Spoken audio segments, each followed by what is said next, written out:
Good afternoon. It's the Word. Today we're just going to do a little study on Proverbs 13. There's only a few scriptures that really I just wanted to talk to you today about.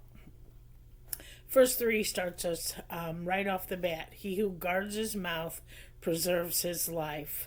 We definitely need to consider the things that we think about before we speak them. Because verse 3 goes right on to say, because when I open wide my lips, I shall have destruction. I don't want to have destruction from something I talk about. So I have to be careful. I don't want to go around gossiping. I don't want to go around being negative or speaking negative of anyone. I don't want to be judgmental. There's a lot of things that we sometimes our mind starts to think about something and it's like we don't really even know. We don't have a clue what's really going on a lot of times in someone else's life, or why they're doing what they're doing, or why they're wearing what they're wearing, or working where they're working. We just have to be really careful about the things that we think about before we speak them. Make sure we really are speaking truth and speaking kindness and uplifting somebody, encouraging someone. Because not only the things that you say could hurt someone else, but they could also hurt you. Verse 3 clearly states that. When I open wide my mouth, or when I open wide my lips, I shall have destruction. And so I don't want that. I also, verse 10 again, that pride, it says, by pride comes nothing but strife, but with the well advised is wisdom. I don't want that pride. I know there was a time in my life when I was prideful, and I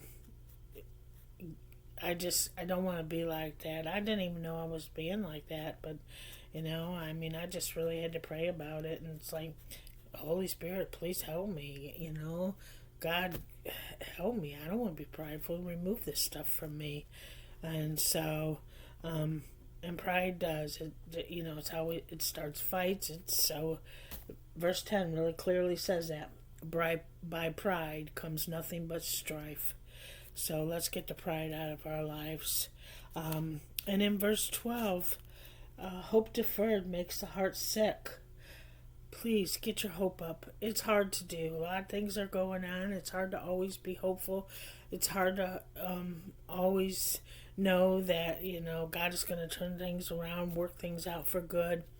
But as much as you can, get your hope up, because when you lose hope, that's when you start going down in the dumps. You start thinking that is this always going to be like this? Is this ever going to change? Am I ever going to come out of this poverty? Am I ever going to have a nicer house? Or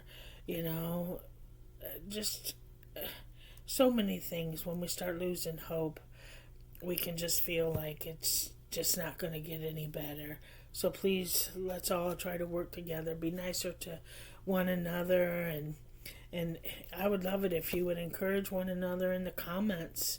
That would just be wonderful to uplift somebody.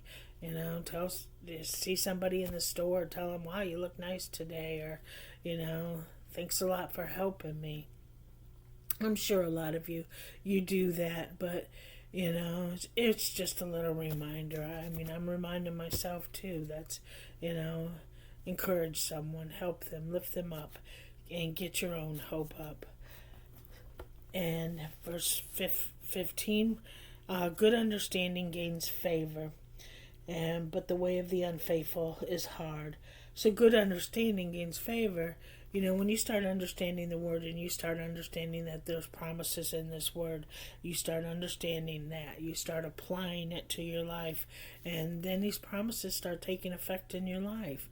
There's so many. The joy of the Lord is our strength. No weapon formed against us shall be able to prosper. I can do all things through Jesus Christ who strengthens me. I am healed and whole. Jesus Christ has, by his stripes I am healed. I am set free. There's so many things when you start understanding this word and start applying it, start speaking it, you gain favor. Favor comes in many ways. It's something that we don't earn. comes with joy unspeakable. It comes in this peace that surpasses all understanding. It's just lovely. I just love the word, and I love speaking it because it has really impacted and changed my life. And verse 21 does talk about the righteous again. Evil pursues sinners, but to the righteous good shall be repaid.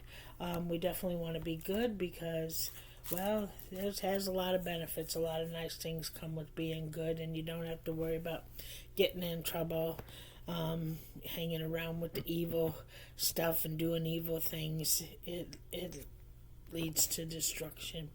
So thank you again for listening to me. Thank you for hearing the word with me today. I would love to read any comments that you have about what Proverbs 13, what impacted you, what got your attention. I would also love if you want to comment and encourage someone. That would just be absolutely beautiful. So let's go love today, and just have a blessed day. Bye-bye.